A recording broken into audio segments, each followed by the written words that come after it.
Hello and welcome to First Look, a Bible study looking ahead to the reading or readings for the coming Sunday. My name is Carl and it's lovely to have you with us. This week we're looking at the readings set for the first Sunday of Advent and therefore anticipating the coming of God's kingdom in all of its fullness as we ponder readings that tell us who Jesus is and illuminate something of his full significance in the whole story of creation. Before we dive into those readings, however, if you haven't done so already, you might find it useful to download the sheet that accompanies this study, the link for which you'll find just below the video in YouTube. On the sheet you will find the text of our readings for today, space to record your own thoughts and observations, some other passages you may find it useful to look up, and the questions we'll be pondering together later on. And so without further ado, we turn to the first of our readings for today, which comes from Jeremiah chapter 33, verses 14 to 16. The prophet Jeremiah, we're told, was imprisoned at this point within the court of the guard on the orders of King Zedekiah. And chapter 33 verse 1 tells us that in this very bleak setting, he received the word of the Lord for the second time. And this all came against the backdrop of an imminent invasion of Judah. And we're told in verses 5 through to 9 of this chapter that things were definitely going to get worse before they got better.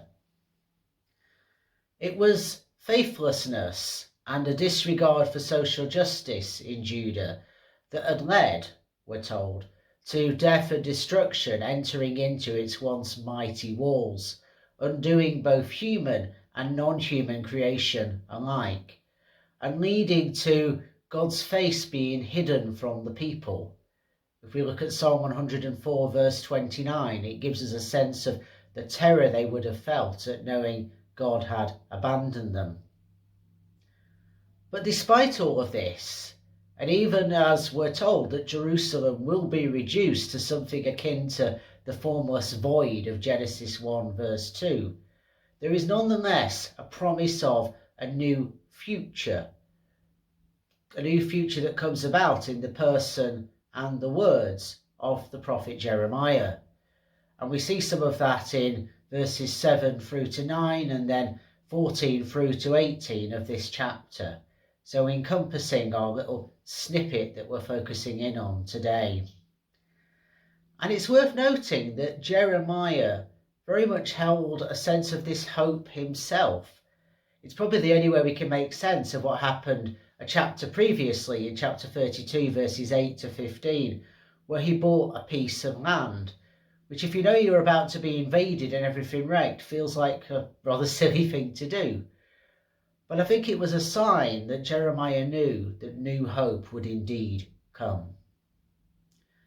Now he was born around the year 645 to 640 BCE, and we know he was the son of a priest, and that he lived a couple of miles outside of Jerusalem in Anathoth, and that made him a bit of an outsider in terms of the structures of power of his day. And he was a prophet ministering in Judah under King Zedekiah, just as Babylon, under King Nebuchadnezzar, was looking to invade, and so they were perilous times. It's quite likely that our snippet today forms part of a section in verses 14 to 26 of chapter 33 of Jeremiah that was actually a later addition to the text, because it's missing from the Septuagint, it's missing from the Greek translation of the Hebrew scriptures. But nonetheless, it fits in very well with the historical context that we're looking at when we consider this prophetic proclamation about the fortunes of Judah.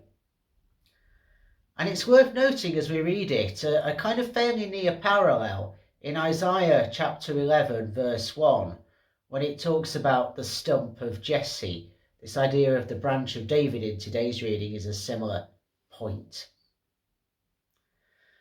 So Jeremiah was one who was quite used to turbulence and difficult times. He'd been born at a point where Judah was basically caught between two much greater powers, Assyria and Egypt. And the then King Josiah, had needed to weigh up whether it was a good idea to have a potential alliance with Egypt in order to try to protect the people from Assyria. And we know that this insecurity that characterized the time Jeremiah was born would continue through his life. And indeed, his prophetic warnings were ignored by Josiah, by Jehoiakim, and indeed by Zedekiah. And he would end up eventually, along with the rest of his people, being carted off into exile in Egypt. He's best known in the midst of all of this turbulence, all of this strife and trouble, as being someone who was not afraid to tell hard truths, even when those in power didn't want to hear. And indeed that is why he'd ended up being imprisoned in the court of the guard in the first place. Now, despite the terror, as I've already noted, associated with God turning God's face away from the people, and amidst all of the destruction that was about to be wrought on Judah, there will, we're told, be better times ahead through the prophet Jeremiah. And we see that in verse 14 when there's a reference made to God's promises. So what promises is it on about? Well, it's the promises that are laid out in 2 Samuel 7 and 1 Chronicles 17 as being given to King David, who was the greatest ruler that the people of Israel and Judah, when they split up into two separate nations later on, had ever known. And those promises, we learn if we read on a little bit in verses 20 to 21 of this chapter, are so secure that it would take something as drastic as the rupturing of the rhythm of day and night in order to invalidate those promises. And so despite the ending of 4 centuries of David's descendants occupying his throne, we're told here essentially God will remain faithful, God will remain true. These promises can still be trusted. And you can see when you're predicting impending doom how it would be hard for people to trust these things, and you can see why Jeremiah's tough message wasn't always particularly welcome. But the heart of this little snippet comes in verse 15, when it talks about the righteous branch. Now this relates to the idea that a new king will sit on the throne of King David, that in other words that great lineage will continue. And it's notable that Jesus was in the line of King David. He was one of his descendants. And so that's why it is, as we heard fairly recently when we looked at Mark's Gospel, chapter 10, 46 to 52, that Bartimaeus, in recognising Jesus as the Messiah, refers to him as Son of David. So this is a really powerful messianic prediction. And the forgiveness that God is going to bring about opens up a new future for Jerusalem and indeed for the whole of Judah, in which God's hidden promises will be revealed. God's shadowed face, God's hidden face will come into view again, and justice and righteousness, we're told, will prevail in the land. In verse 16 we learn that Jerusalem will glimmer with the sheen of this newly borrowed righteousness, and that's demonstrated by the new name that Jerusalem will bear, which literally means Yahweh, the God of Israel, is our righteousness. Now, in terms of human institutions, as it were, that righteousness of God was manifest primarily in the priesthood, the Levite priesthood, and the monarchy, the line of David. And both of these had taken a real battering by the time we get to the end of the 6th century BCE. And at one time, both these institutions, the Levite priesthood and the monarchy, were subject to the wrath of Jeremiah, as it were. And we see that, for example, in chapter 2, verses 8 and then 26, in chapter 5, verse 31, in chapter 6, verse 13, and in chapter 13, verse 13. So at various points, they are subject to really strong condemnations from this prophet. And yet the promise we have here is such that it points to their renewal and restoration. Now, given that we're looking at this as the suggested Old Testament reading for the first Sunday of Advent, it's very difficult not to look at it through a kind of messianic lens. And if we consider its parallel in chapter 23, verses 5 to 6 of Jeremiah, in the light of David's throne, as I say, not having been restored to its previous form, it does make, I think, real sense to view it through a messianic lens. The promises here essentially are pointing to fresh hope and unexpected joy, like new life springing up out of a tree stump that might have been thought to be dead and lifeless. So, having explored our passage from the Hebrew Scriptures in some depth, we now turn to today's Gospel reading, which comes from Luke's Gospel, chapter 21, verses 25 to 36. One of the curious things about the lectionary passages in this particular year for the Advent season is the way they take us on a reverse journey through Luke's Gospel. So we start off with a passage from near the end and we'll work our way back to the beginning of Luke's Gospel. And so it is that we pick up the story in the midst of Holy Week, with Jesus teaching in the temple in Jerusalem. Chapter 21 begins with an account of a widow giving the last of what she had to the temple, and Jesus observing that in verses 1 to 4. And then in verse 5, some people who were possibly the disciples, Luke isn't specific, but that's the equivalent we find in Mark chapter 13, verses 1 to 37. Whoever it was commented on the costly stonework and the votive gifts that adorned the Jerusalem temple. And that leads to Jesus' claim in verses 5 and 6 that none of those great stones will be left one on top of another. Now, the Jerusalem temple was one of the greatest buildings of its age. And we know that the description that Luke points us towards is backed up by the Jewish historian Josephus. We further know that Herod the Great's work on the temple began all the way back in the year 19 BCE, and it continued through to the year 64 of the Common Era. And we know it was going on in Jesus' day when we look at John chapter 2 verse 20, for example. But also, 6 years later, after its completion, it would be destroyed by the Roman Empire under the orders of the Emperor Titus, along with the rest of Jerusalem.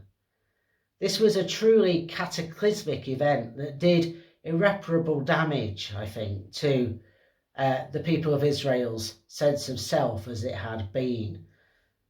And so we could quite understand why imagery of the end of the world would have felt appropriate to describe it. Now, this text that we have for today forms a subset, the end part indeed, of a broader body of Luke's Gospel known as the Lucan Apocalypse, which runs from verse 7 through to verse 36. And today's particular subset of that is quite probably based on verses 24 to 37 of Mark chapter 13. Jesus' hearers, presumably again the disciples, having heard what he'd said about the destruction of the temple, asked him, well, when will this happen and what will the signs be that this is coming? And Jesus responds to that request in verse 7 for that information by talking about turbulence among the nations in verses 8 to 11, about the persecutions that will face Christians in verses 12 to 19, and then finally the destruction of the Jerusalem temple in verses 20 to 24, before broadening out substantially what he's talking about, to look towards the eschaton, to look towards the coming of the kingdom of God in all of its fullness as God renews the heavens and the earth. So in this really powerful and difficult, undoubtedly difficult passage, we've got Jesus coming to the end of his public ministry and looking towards the coming of the kingdom of God. we've got large crowds of people who had gathered in Jerusalem for the festival of Passover, one of the 3 pilgrimage festivals that brought people to Jerusalem in huge numbers. And we've also got the disciples, including but not limited to the 12. And I think it's quite likely in this instance, given some of the content of Luke 21, that actually it is the disciples who are the focus of this teaching, especially from looking at the little section around persecutions. Now we know that Luke's Gospel was the 3rd to be written around the year 80 to 85 of the Common Era. And so that means it was written after the Jerusalem temple was destroyed in the year 70. We know that its audience was predominantly Gentile, and we also know that it was volume 1 of a 2-volume work, the second being the Book of Acts.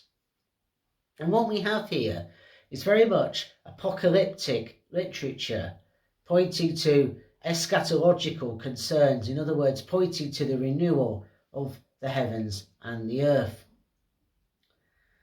Now, there were a lot of other passages, as you might well imagine, that interweave with what we've got here today.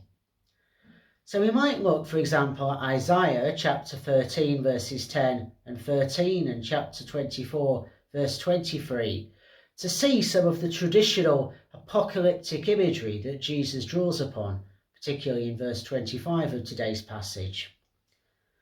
We might look to Joel chapter 2, verses 30 to 32, with its powerful depiction of the day of the Lord and the dramatic portents and signs. And we know that Peter paraphrases this in Acts chapter 2, verses 19 to 21, shifting its meaning slightly so that what in Joel is the day of the Lord in which Israel could call upon God's name and be saved, it becomes anyone who calls upon God's name can be saved. So it's got this inclusivity that comes through in Luke, and it's there, I think, kind of underlying today's passage. Now, in this text, you can't help but notice Jesus refers to himself more than once as the Son of Man. And the Son of Man figure comes from Daniel 7, verses 13 and 14, descending on the clouds.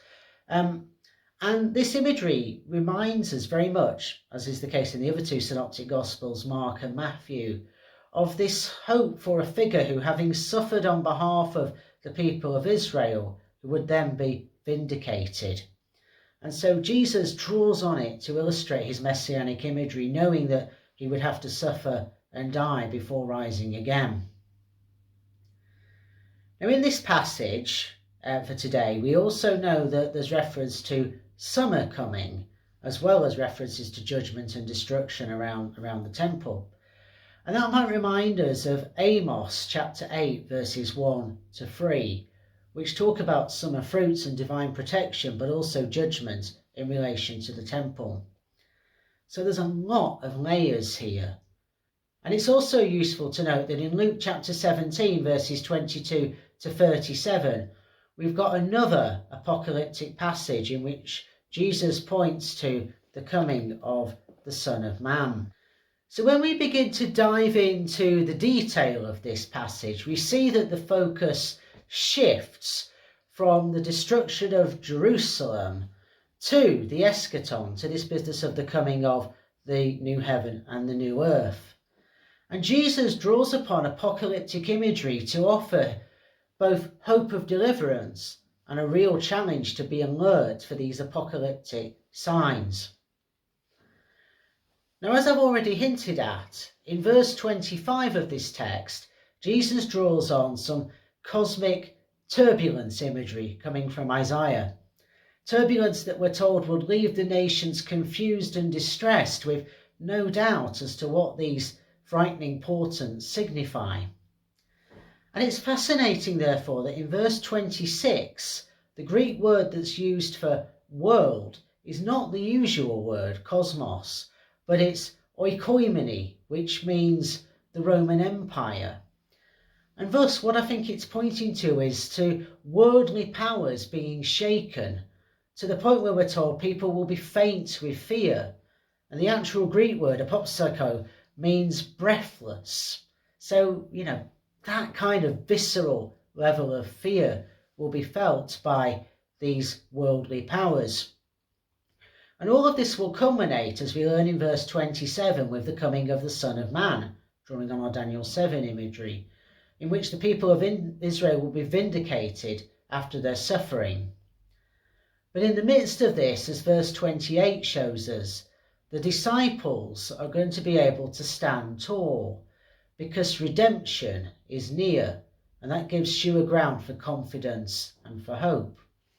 And it's interesting that the word that's used, apolytrosis, means a loosening and releasing of constraints. So it's a real challenging snippet that we have in verses 25 to 28. It points to terrifying things going on, but it also says in the midst of that, don't be scared, don't be thrown, have hope. You can have confidence in what God is doing here. Now, in the next little snippet of this passage, in verses 29 through to 33, we have what is less a parable, as some Bibles label it, and more a sign, if you will. And it's interesting that it talks about fig trees and other trees. So we're being told, I think, to think about fig tree imagery, but not just look to that. Now, when we think of imagery around fig tree, we might think of references to fig trees being about peace, as we find in Isaiah 36, verse 16, or the future age of security that Micah chapter 4, verse 4 points us to. We might also think of themes of judgment on a fig tree failing to produce fruit, as Jesus has already talked about in Luke 13, verses 6 to 8. But the fact that we're told not just to limit our attention to fig trees does suggest there's more going on here. Now, in the latter part of verse 29 through to verse 31, Jesus argues that if people could read signs in nature and know that summer is on its way, then they ought to be able to read the signs that the kingdom of God is near. And the use of the word engriso, for near, in verse 30, highlights its imminence. The signs that God's kingdom is coming will be as obvious as the sprouting of leaves telling us that summer is on its way. Now, in verse 32, we've got a Hebrew Amen as the guarantee of God's promise, which is much more powerful, I think, than the translation in the NRSV of truly I tell you. And while some have read what Jesus says in verse 32 here is referring to the first Jewish revolt that eventually led to the destruction of Jerusalem, the eschatological dimension of what Jesus is getting at here is clear, I think. And that's because in verse 33 it goes on to talk about heaven and earth passing away. And so it appears to look to the coming of God's kingdom in its fullness and link us to this cosmic imagery we've already heard. And it picks up on what we hear towards the end of the account of the Transfiguration in chapter 9, verse 27. And we're told it's Jesus' teaching, literally logica, his words, that will prevail. Now, in our last couple of verses, Jesus appears to evoke the parable of the slovenly slaves, if I can put it like that, from chapter 12, verses 35 to 48. And he warns about being weighed down by overindulgence or drunkenness or anxieties that distract us from being ready and alert for the coming of the Son of Man, distract us from looking for these signs that should be obvious to us. But in verse 35, Jesus says basically no one's going to be able to miss this eschaton when it arrives. And so we'll need apocalyptic vigilance and prayer. We might think of chapter 18, verse 1, where Jesus talks about praying and not losing heart, or his own prayer indeed in Gethsemane in chapter 22, verses 39 to 46. And this vigilance, this prayerful approach, means that we can stand before the Son of Man, whose title, Jesus uses in verse 36, demonstrates his authority.